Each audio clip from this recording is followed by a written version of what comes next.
Ya, assalamualaikum warahmatullahi wabarakatuh. Sebenarnya aku mau pakai bahasa Jawa aja karena udah bahasa keseharian. Lagi pula kalau ngomong bahasa Indonesia itu logatnya medok banget. Tapi ternyata bikin subtitle itu melelahkan. Bukan lelah ngeditnya, tapi lelah nunggunya. Karena laptopnya memang gak kuat buat ngedit kayak gitu. Oke, back to the topic. Sesuai judulnya, tutorial cara berangkat ke Jepang. Ya, kalimatnya nggak efektif banget, ya udah tutorial pakai cara, padahal tutorial itu kan cara. Tak usah banyak cincang, langsung saja kita ke tutorialnya.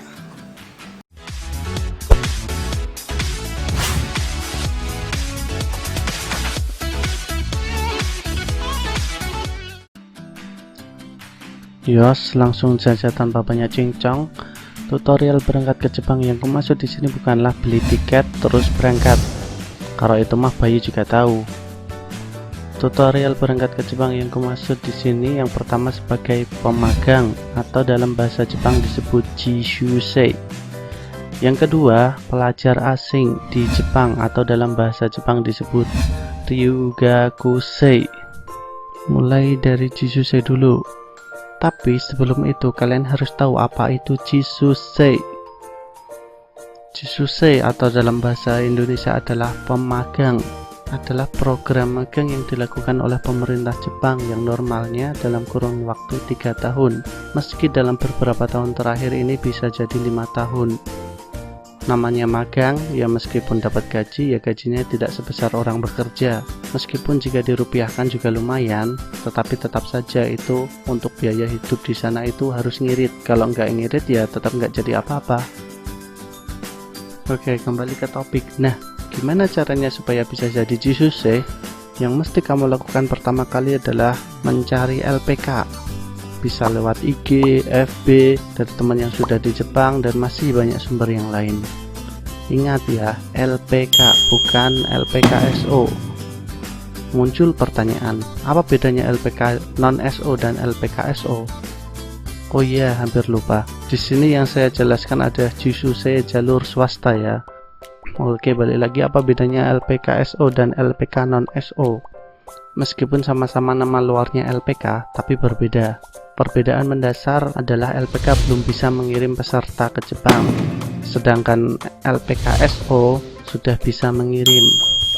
Loh, kalau gitu kenapa tidak mendaftar di LPKSO langsung biar bisa dikirim? Nice question. Perbedaan lain adalah LPK non-SO menerima peserta dari orang yang awam, belum mengerti bahasa Jepang sama sekali. Sedangkan LPKSO biasanya sudah mempunyai LPK rekanan. Jadi mereka ambil peserta dari LPK rekanan tersebut, bukan dari orang awam yang belum belajar sama sekali. Walaupun ada beberapa LPKSO yang merangkap jadi LPK non-SO juga. Contohnya ya tempat bekerjaku saat ini. Balik lagi ke alur. Setelah menemukan LPK, tentu saja kalian harus mendaftar. Setelah mendaftar, kalian akan belajar di LPK itu sekitar 3-6 bulan atau tergantung kebijakan LPK-nya masing-masing. Jika beruntung, bisa saja sebelum itu selesai sudah keterima job. Terus apa yang dipelajari di LPK? Yang akan kalian pelajari di LPK antara lain matematika dasar.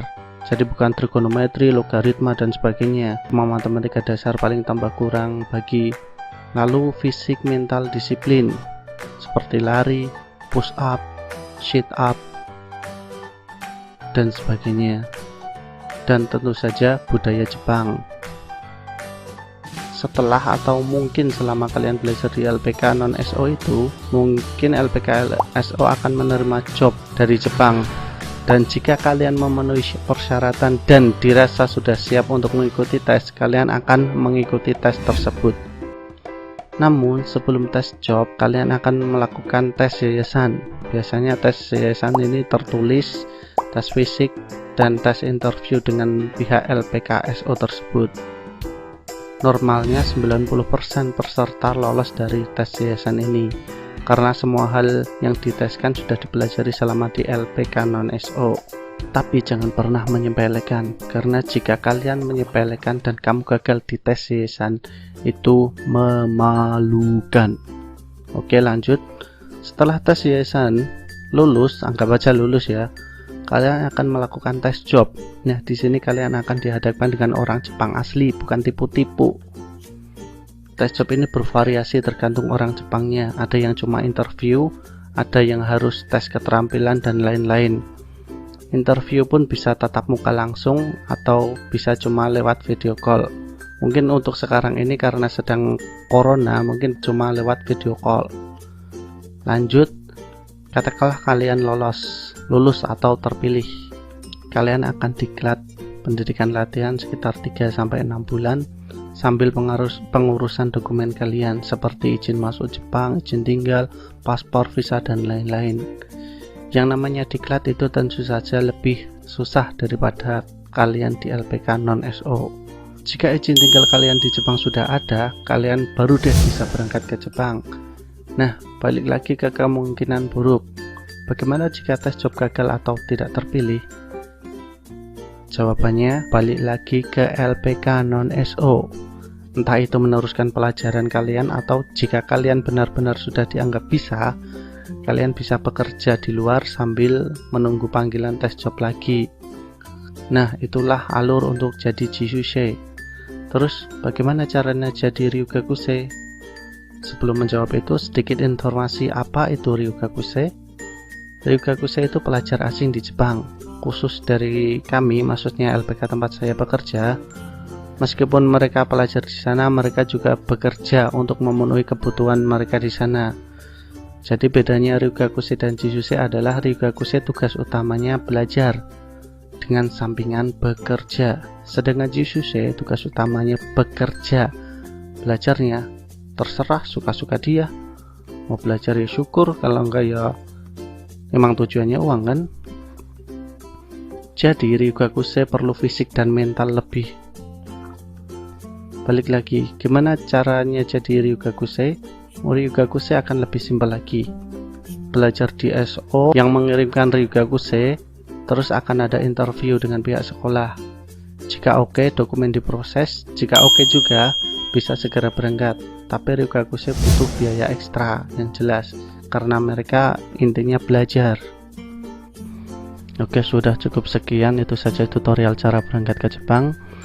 Dari penjelasan yang panjang kali lebar sama dengan luas tadi, jika dirangkum jadi seperti ini. Meskipun sudah panjang kali lebar sama dengan luas, ada beberapa hal yang terlupakan. Kutambahkan di sini yaitu cek medis dan psikotes. Jadi silahkan disimak. Oh iya, ada catatan. Yang pertama, selama masa menunggu perizinan itu jangan dianggap sepele ya. Apalagi jika izin tak kunjung turun. Kalian akan dapat tekanan hebat dari teman, orang tua, dan yang paling ngeri adalah tetangga lambe turah. Si A katanya mau ke Jepang, kok belum berangkat-berangkat ya? Di rumah cuma makan, tidur, main. Padahal udah gede, masih minta orang tua. Nah, itu bakal jadi tekanan batin kalian. Kalau kalian nggak kuat, ya kalian paling akan jatuh mentalnya. Dan yang kedua, selain program di atas, Ryugakusei dan Jishusei, sebenarnya masih ada program kayak engineering, Tokuteki no Surovisa, dan mungkin banyak lain. Namun tidak kubahas karena emang kurang begitu mengerti tentang hal itu. Apalagi Tokuteki no itu kan hal yang baru banget, jadi kurang begitu mengerti. Oke, cukup sekian. Oke, itu dulu untuk hari ini. Untuk persyaratan dan bagaimana cara yang lainnya akan kita bahas di video lain kali, lain kesempatan. Semoga aja sempat dan bisa. Ajak temenmu lah, kalau misalkan kalian punya teman yang ingin berangkat ke Jepang, ini caranya gini. Ya, sampai jumpa. Assalamualaikum warahmatullahi wabarakatuh. Matur sembah nuwun sampun ningali video punika. Boten kesupen kula ngemutaken supados pejet jempol munggah utawa like, komentar, subscribe utawa berlangganan, lan share utawa dipunwartakaken dhateng putra garwanipun, kanca tangga tepalih lan sapanunggalanipun. Amargi subscribe niku gratis. Mugi kanthi subscribe panjenengan andhadosna amal amargi sampun biyantu kula supados purun ngupload video malih. Sepisan malih matur nuwun.